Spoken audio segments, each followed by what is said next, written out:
Right, again, think about what we have. The exponential decay had this appearance. So this is y equals a times b to the x if the absolute value of b is less than 1. So there's our exponential decay from earlier in this chapter. Again, the inverse can be found by reflecting your graph across the line y equals x. So that would look like down here. And this portion would come across here, would go up to the left. Okay, so this green graph would be our log, that is the inverse of decay. So log base b of x, or a times log base b of x, if the absolute value of b now is less than 1. And so if you're modeling the inverse of decay, your graph's going to look like this. Again, all the transformation rules apply. All of the left and right behavior are based on this function.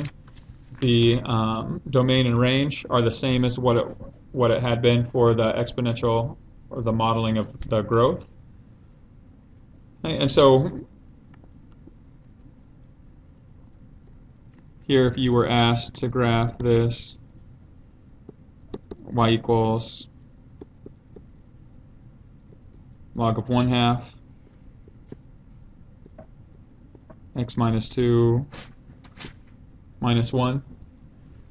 Okay, the same information applies here. You take your base. Its base is less than 1, so you know it's going to be this pattern.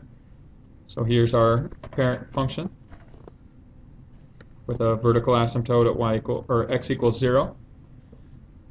Okay, the vertical asymptote gets shifted horizontally, so are we going to move it to the left or to the right? Look inside our function. So what value of x gives you a 0 in here?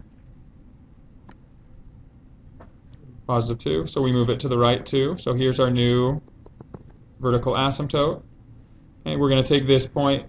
It gets shifted to the right 2, 1, 2, but also down 1. So that point gets moved here, and then your graph approaches it to the left. It extends and continues to drop or fall to the right.